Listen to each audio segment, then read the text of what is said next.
मंडळी मी आता आहे सांगली जिल्ह्यातील पुलूस तालुक्यातील बांबोड या गावात. तर इथं साळुंके गावरान देशी कोंबड्यांचा फार्म आहे. तुम्ही पाठीमागे कोंबड्या बघू शकता. तर कशा त्या उद्योग पोल्ट्री फार्म त्यांनी केला, कसं यशस्वी झाली यामध्ये, त्याच्याविषयी ही मुलाखत आपण पूर्णपणे पाहूया.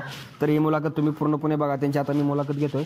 तर हा व्हिडिओ कसा वाटला ते नक्की तुम्ही कमेंटमध्ये कळवा. जर चॅनलवर तुम्ही नवीन असाल चॅनल सबस्क्राईब करा. नमस्कार सर. नमस्कार. तुमचं नाव आणि पत्ता एकदा सांगायचं. माझं नाव सुशील साळुंके, गाव बांबोडे, तालुका पुलूस, जिल्हा सांगली.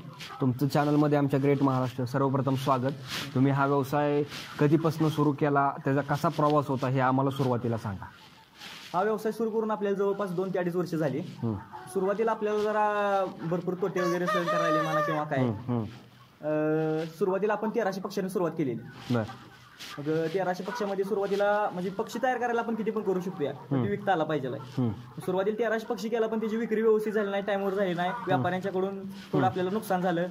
त्यामध्ये आपल्याला थोडंफार नुकसान झाल्यानंतर आपण जरा थांबलो. नंतर जरा नवीन कल्पना काय तर चालू करा म्हणून गावरान प्रोडक्ट आपण चालू केला. आणि त्याच्याबरोबर चिकन शॉप आणखी चालू केल्या. आपल्या चिकन शॉप आहेत स्वतःच्या. बरं. सुरुवातीला ज्या कोंबड्या केल्या होत्या तुम्ही गावरान नव्हत्या का केल्या? हा, गावरानच केलेल्या, पण त्याची विक्री मार्केटमध्ये त्या रेटनं झाली नाही ना. आपल्याला खर्च जो खर्च आला त्या खर्चापेक्षा प्रॉफिट तर थोडाफार भेटला पाहिजे. म्हणजे एकंदरीत तुमचं काय झालं की तुम्हाला मार्केटिंगचं नॉलेज नसल्यामुळं तुम्हाला हे झालं, मग त्यामध्ये तोटा सहन करावा लागला. मग तुम्ही त्याच्यावर अभ्यास करून तुमचं स्वतःचं शॉप चालू केलं. बरोबर. मग तो शॉप चालू कुठं कुठं केलं आणि त्याचा प्रवास कसा होता? शॉप चालू सुरुवातीला आपण शेडवरून स्वतः कट करून द्यायला लागलो. त्याच्यानंतर लोकांचा चांगला रिस्पॉन्स गावरानला भेटल्यामुळे मग बांबोड्यात पहिली शॉप चालू केली. नंतर दुसरी याळावी गावात चालू केली. याळावी तासगाव तालुक्यात गाव येते. नंतर तिसरी तासगावातच चालू केली आणि चौथी बोरगावात चालू केली. अशा 4 शॉप आता झालीत आपल्या. बरं.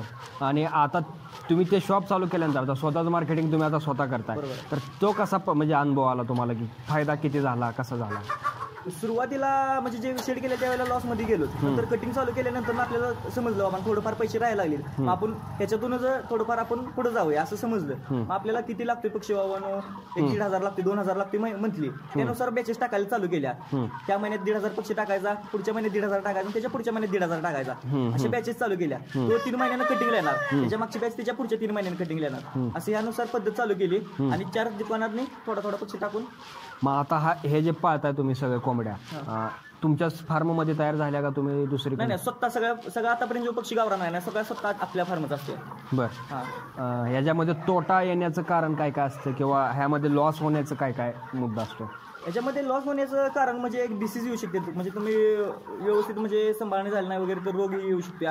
त्यांचं वजन मेंटेन झालं पाहिजे, म्हणजे त्या वेट सुद्धा वाढलं पाहिजे. आजारी पडल्यानंतर मग यांना काय जर आपल्या पद्धतीने होत असेल तर औषध उपचार करतो, नाहीतर मग हे टेस्टिंगला सांगलेलं न्यायचं. टेस्टिंग करून आणायचं आपण, यांना काय आजार झालाय काय झालाय त्याच्यानुसार औषध उपचार करून हे नंतर होती व्यवस्थित. शेडसाठी किती जागा आहे सगळी? आणि शेडसाठी आता सगळी जागा total 200 by 30 square foot shed आहे. मग यात टोटल 6 कप्पे केलेत. प्रत्येक कप्प्यात 1000 पक्ष्याची बॅच बसते. 1000 पक्ष्यांची बॅचेस केली, 6 बॅचेस. आणि मग टोटल 6000 पक्ष्यांचा हे शेड आहे. त्याला किती खर्च आला मग? तरी शेड बांधायला खर्च आला 15 लाख रुपये. म्हणजे एक शेड बांधायला पूर्ण सगळ्या शेवटपर्यंत 15 लाख रुपये हे खर्च याचा आहे. आणि 1000 पक्षी तयार करायला 2,25,000 ते 2,50,000 पर्यंत खर्च जातोय. म्हणजे पर पक्षी 225 ते 250 रुपये खर्च होते कटिंगला येईपर्यंत. आणि हा शेड तुम्ही एकदम बांधला का टप्प्याटप्प्याने बांधला? 2 टप्प्यात बांधलं. सुरुवातीला 3,000चं बांधलं, नंतर 3,000चं बांधलं. बरं. आतापर्यंत टोटल तुमची किती इन्व्हेस्टमेंट झाली असेल यामध्ये? आतापर्यंत एक 25-30 लाख रुपये झाले असेल दुकान आणि शेड दोन्ही मिळून. बरं. तुम्ही आता स्वतः मार्केटिंग स्वतः करताय. बरोबर. आता तुमच्या महिन्याला किती बॅचेस जाते सगळ्या, म्हणजे किती पक्षी जातात? महिन्याला 1,500 ते 2,000 पक्षी जातो आपला. त्यातनं किती उत्पन्न मग राहतं तुम्हाला? 2,000 पक्ष पाठीमाग 1,000 पक्ष पाठीमाग आपल्याला राहतील बघा, एक 50,000च्या आसपास राहतील. 2,000 पक्षाचे 1,00,000 रुपये वर्षाला 5 ते 6 लाख रुपये उत्पन्न तुम्हाला भेटू शकते यातनं. हां, बरोबर, भेटू शकतो. मग आता ह्या ज्या कोंबड्या आहेत, ह्या कोंबड्या ज्यावेळेस तुम्ही इथं तयार करता त्याला काय काय मेंटेनन्स काय काय असतो? मेंटेनन्स म्हणजे यांना लस द्यायला लागते. 3 लस असते. 6व्या दिवशी, 18व्या दिवशी, 6व्या दिवशी, 12व्या दिवशी आणि 18व्या दिवशी. 6व्या दिवशी लासोटा म्हणून असत्या, 12व्या दिवशी गंभोरा म्हणून असत्या, परत 18व्या दिवशी आणखी लासोटा म्हणून असत्या. ह्याला खाद्य काय काय देता तुम्ही? खाद्य यांचं विकतच खाद्य असते. 12मध्ये ॲग्रोचं खाद्य भेटते, ते खाद्य वापरते. दुसरं कायच नाही? दुसरं काय सुद्धा नाही. बरं. आता ह्यासाठी दुसरं जमीन वगैरे काय तुम्ही काय दुसरं काय देताय का म्हणजे खाद्य शेतातलं वगैरे काय? नाही, फक्त एवढंच खाद्य वापरते आता तरी. बरं. शेतकरी ज्यांना हा व्यवसाय करायचा त्यांना तुम्ही काय सल्ला द्याल? त्यांना एकच सल्ला आहे की तुम्हाला विकता येत असेल तर तुम्ही करा. सुरुवातीला थोडाफार पक्षी करून बघा किती विकू शकते आपण, त्यानुसार तुम्ही तयार करा नंतर. ही प्युअर गावरान आहे का तुमची? नाही, डीपी क्रॉस जाते त्या. बरं, प्युअर आणि डीपी क्रॉस म्हणजे काय नेमकी, त्यामध्ये काय? प्युअर गावरान म्हणजे काय विषयाला ती देशी प्रकार आला, तो आता शक्यतो मोडतच आलाय, थोडाफार प्रमाणात कुठं तर राहिला असेल. बरं बरं. ती पूर्वी काळ असायला. याचा विषय काय आहे, ते हॅचरीमध्ये अंडी उभवली जातात. ती कोंबडीच्या खाली अंडी एवढी उभवणं शक्य नाही ना. महिन्याला 1-2,000 रुपये तुम्ही एका कोंबडी खाली अंडी उभवणं शक्य नाही. त्यामुळे ही अंडी हॅचरीमध्ये उभवली जातात आणि त्याच्यापासून पिल्ली आपल्यापाशी येतात. बारामतीवरून डायरेक्ट पिल्ली आपल्या जवळ येतात. बरोबर, म्हणजे हे प्युअर देशी नाही येत. डीपी क्रॉस जाते डीपी. बरं, ह्याचं काय वैशिष्ट्य असतं या कोंबडीचं? ते सेम गावरान, दुसरा काय विषय नाही. फक्त कोंबडी खाली अंडी उभवायची, ती फक्त मशीन मध्ये उभवलेली असतात. बरोबर. आणि हे जास्त करून कशासाठी वापरले जाते कोंबडी? हे जास्त करून मग खाण्यासाठीच वापरले जातं. या खायला हॉटेलला वगैरे चिकन जाते, यांचं घरगुती लोक नेतात. जे जुन्यातील लोक आहेत नाही त्यांना गावरानच लागते. बॉयलर वगैरे काय चालत नाही, हेच नेतात, गावरानच नेतात. तुम्ही बॉयलरकडे न वळतात ह्याच कोंबडीकडे का वळाला, त्याचं कारण काय? नाही, कसं गावाकडे म्हणल्यावर सुरुवातीपासूनच गावरान पक्षी एक लोकांची कन्सेप्ट कशी असते, एक 10-12 पक्षी आपल्यापेक्षा गावरान असावा. त्यापासून ते महिन्याला 500-700 हजार रुपये मिळवत होते. आपण त्याचा मोठ्या प्रमाणात इन्व्हेस्टमेंट करून मोठ्या प्रमाणात प्रॉफिट मिळवण्याचा जरा प्रयत्न केला. बरं. माझा तुमच्या साळुंके जर इथं म्हटलं तर तुम्हाला गावरान कोंबडी सगळे म्हणजे एक ओळख पण तयार झाली तुमची. बरोबर आहे. तर मग शेवटचा काय सल्ला सांगाल लोकांना ह्या व्यवसायाविषयीचा? हा व्यवसाय करण्यासारखा आहे, काय त्यात विषय नाही. फक्त तुम्ही करताना विक्री किती करू शकता त्याच्यानुसार करा. आणि म्हणजे मेंटेनन्स वगैरे काय एवढा फरक काय येत नाही. बॉयलर आणि यामध्ये मेंटेनन्स किंवा हे रिस्क मध्ये काय फरक तुम्हाला काय वाटतं?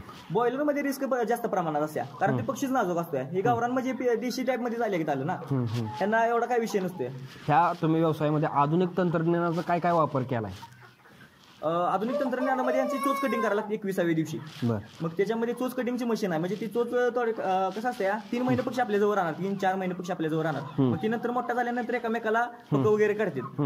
मग त्यासाठी त्यांची 21व्या दिवशी आपण चोच जाळतो. त्यांच्यानंतर त्यांना कसं असते, खाण्यासाठी पण जास्त प्रमाणात मदत होते आणि ते एकामेकाला भांडत पण नाही. बरोबर. ती मशीन तुम्ही आणली? ती मशीन आपण आणली. कितीला आणली ती मशीन? मशीन एक 5,000 रुपयाला बसली. आणि ती तुम्ही स्वतः इथं तयार? स्वतः. ह्यासाठी किती काम करायचं? शेडवर आता 2 कामगार आहेत आणि 4 दुकानावर 4 कामगार, असं टोटल 6 कामगार आहेत. बरोबर. मग तो एकंदरीत हा व्यवसाय परवडतोय का? हो, परवडतो. म्हणजे पहिला जसं तुम्हाला परवडत नव्हता, पण तुम्ही त्यातून एक पर्याय निवडला आणि आता परवडतो. तर तुम्हाला आता पुढे काय, भविष्यात काय अजून काय वाढवणार आहे का? हे आपल्या शाखाच वाढवत राहायच्या आता. फक्त दिशीच त्याच्यावर विकता का दुसरं? बॉयलर पण असते. बरं. आणि बॉयलर वगैरे तुम्ही करणार नाही का स्वतः तयार? ब्रॉयलर स्वतः तयार करणार. ब्रॉयलरचा आपल्याला सगुणाचा कोड आहे. डायरेक्ट सगुणाचा पक्षी आपल्याला दुकानात येतोय. गावरान आपल्या शेडचा येतोय आणि पोल्ट्री अंडी आणि गावरान अंडी असं 4 प्रोडक्ट आपण दुकानात विकतोय. हा व्यवसाय जेव्हा सुरुवात करतो एखादा व्यक्ती, ह्या व्यवसायाकडे यायचा आहे. आता युट्यूबला व्हिडिओ वगैरे बरेच असतात, लोक काही सांगतात किंवा काय खरे सांगतात काय खोटे सांगतात. तुम्हाला हा विचारायचा आहे मला त्याचं खरं उत्तर, की हा व्यवसाय कधी तोट्यात जाऊ शकतो, लोकांना ज्यावेळेस इकडे यायचं असेल तर कधी तोट्यात जाऊ शकतो आणि कधी फायद्यात येऊ शकतो? म्हणजे बॅचेचं नियोजन झालं पाहिजे. आता समजा आपल्या पुढे 3 महिने, श्रावण महिना किंवा मार्गशीर्ष महिना आहे, ह्या महिन्यात कसं असते, जरा सेल थोडाफार कमी असतो. मग त्याच्या अगोदर तुम्ही 3 महिने जर बॅच टाकताना जर मोठ्या प्रमाणात बॅच टाकली तर त्यावेळेला तुमचा मार्केट पडलेला असते म्हणा. जर तुम्ही वापरायला पक्षी देणार असाल तर कमी रेटनं तुमचा पक्षी जाऊ शकतो. पुढचं नियोजन तुमचं पाहिजे. आखाडात आता ह्या पक्ष्यांना जास्त मार्केट असते, मग तुम्ही बॅचेस टाकताना त्यानुसार टाकायच्या. पुढं काय कशानुसार आपला सेल होऊ शकतोय त्यानुसार टाकायचं. म्हणजे पुढचं नियोजन मार्केटिंगचं नियोजन केलं तर हा व्यवसाय 100% प्रॉफिट होतो. आणि शरीरासाठी ह्या कोंबडीचं काय महत्व वाटतंय तुमच्या मते? गावरान म्हणजे कसं आहे, सुरुवातीला पहिले म्हाताऱ्या माणसांपासून आपल्याला सांगते तेच गावरान खावा. बॉयलर कसं आहे, ते नाजूक अन्न झालं ते डुप्लिकेट तयार केले, पण हे ओरिजिनल ते ओरिजिनल. समजा काही शेतकरी किंवा काय तरुण वर्ग तुमच्या पोल्ट्री फार्मवर व्हिजिट करायचे असेल तर त्यांना कुठे यावं लागतं? तुमचं काय म्हणजे पोल्ट्री फार्मचं काय? आपलं पोल्ट्रीचं नाव आहे साळुंके गावरान पोल्ट्री फार्म, गाव बांबोडे, तालुका पलूस, जिल्हा सांगली. इथं तुम्ही असता का? हो, इथं अवेलेबल असतोय. त्यांना मार्गदर्शन वगैरे पाहिजे असेल तर देऊ? 100% देणार.